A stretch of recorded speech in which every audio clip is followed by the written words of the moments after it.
This is the plaintiff, Sylvette Shamlin. She says she was traveling to work when a piece of metal flew off the top of the defendant's truck and the debris hit her windshield, cracking it. She made multiple attempts to settle with the stubborn, uncaring defendant.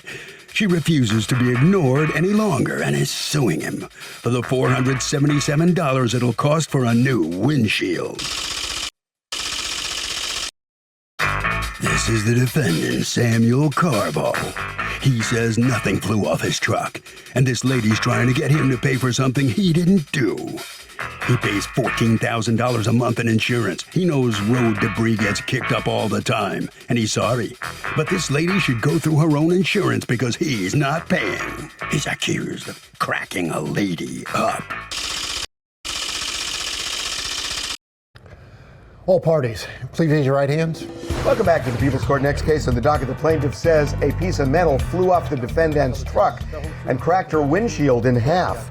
But the defendant says that nothing fell off his truck and he's not paying for something he didn't do. It's the case of you're the wind beneath my cracked windshield. Thank you, Douglas. You're welcome. All right, Ms. Shamlin, you are suing Carbo Trucking because according to you, debris fell off their truck and damaged your windshield. Is that correct? Yes. What happened? So I was traveling home when I was beside the truck, the 18-wheeler truck. They were traveling in the middle lanes. I was in the far right lane. And I saw this piece of, I think it was metal, just flying off the roof of the truck and hit my windshield and it bounced off.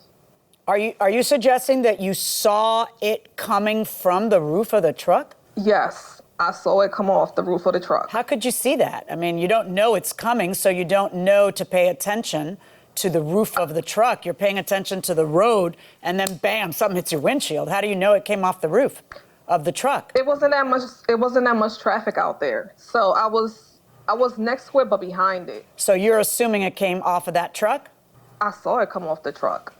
I'm having a little bit of difficulty with that concept because you're suggesting that you see a piece of metal come off the truck and then come at you and then hit your windshield that you know came from the truck. That's not how this stuff happens. You're driving along and boom, the windshield cracks, and then you're looking around to see who might have done it. That's really the natural way this kind of, I mean, I've lived a long life, you know. I know how this works. So I don't know that you could have actually seen it come off the truck. But what happens? Do you stop the truck or call the cops or what do you do? Well, right after it happened, I tried to get his attention. I tried to beep the horn, but I couldn't get his attention. So I got off my exit and then I filed a police report. Okay. So, Mr. Carbo, tell me how you learned that something happened and that you were going to get sued. Sylvette contacted me by phone, and she told me that something flew off the top of the truck and broke her windshield. And was a truck hauling debris? What kind of truck was it? Was it a garbage truck? What was it? No, ma'am, we haul mail. Oh. I'm a contractor for the U.S. Postal Service. It's a closed van trailer. Okay, so here we have a picture of the crack. Wow, that crack went right through, didn't it? Pretty quickly. When did you take that picture, actually? Because usually it takes a while for the spider to crawl. That picture was like 2 days after. Yeah, I know. All right, let's see the video you have.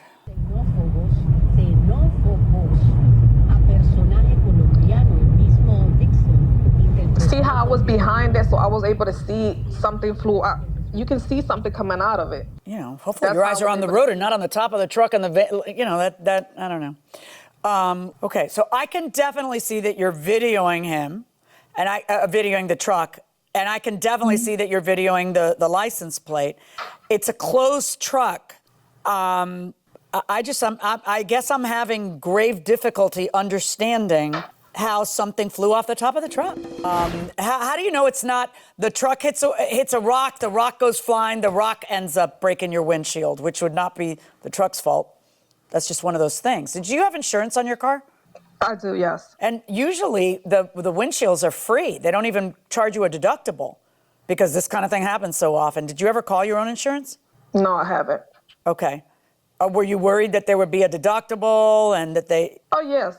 Yeah. I'm sure there's going to be a deductible. Now, on windshields, usually there aren't. Mr. Carbo, what was it? What discussions did you have with Ms. Shamlin?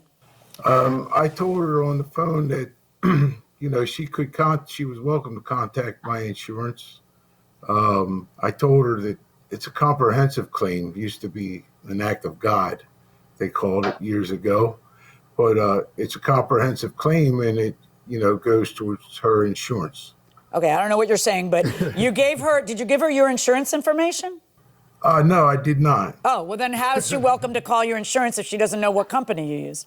I told her that I would call my company, which I did. I called, told them what happened, and they says, okay, if you hear anything else from her, that's not the same as giving her your insurance information.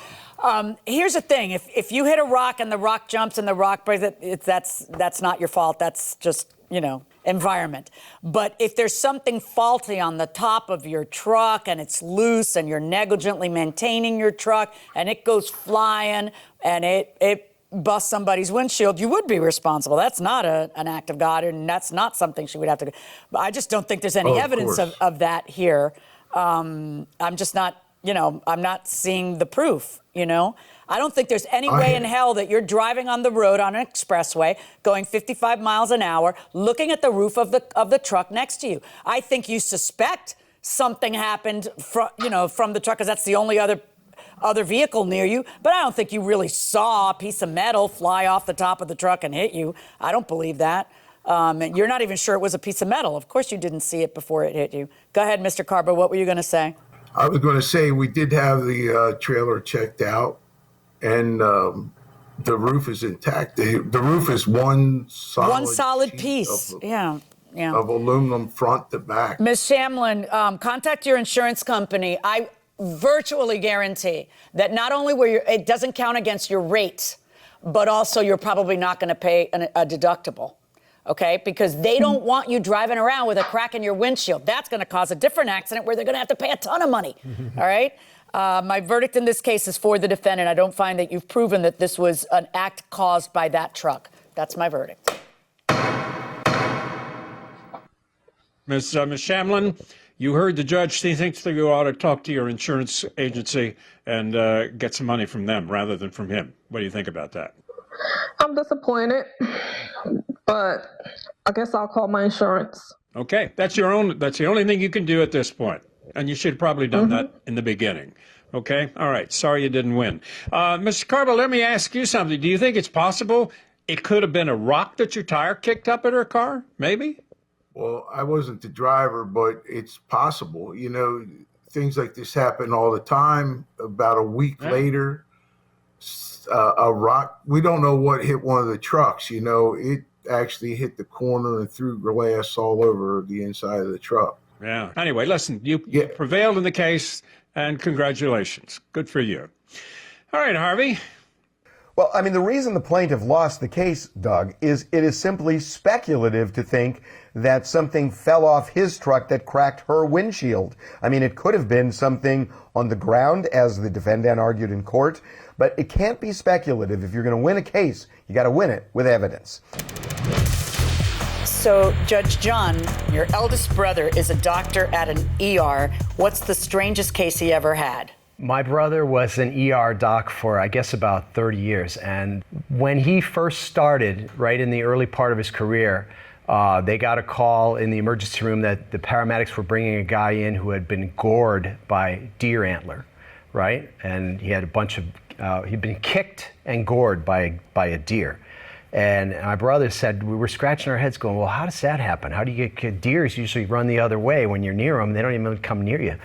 And the guy comes in and he's got, cuts and bruises, and they had to stitch him up. And it turned out he had been driving his pickup truck home, and he came upon a deer that looked like it was dead by the side of the road. So he had a rear seat in his pickup, and he had all his tools in the back. He said, I'll just put the deer in the back seat. There wasn't a lot of blood. And what, and eat it? Like he just thought it was roadkill and he was going to eat it? It wasn't moving. Yeah, he was going to take it home, probably skin it, eat it. So he puts it in the back seat. He starts driving down the road, and the deer comes around.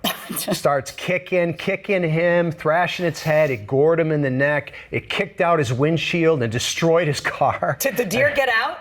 I don't know what became of the deer. He didn't tell me that part. He just Oh, told I'd like me. to know what happened to the deer. I'm sure it didn't end well. But what do you do when you have a deer in the back seat like that? It's not, Yeah, I don't know. don't put yourself in that position. Yeah, don't. To start with.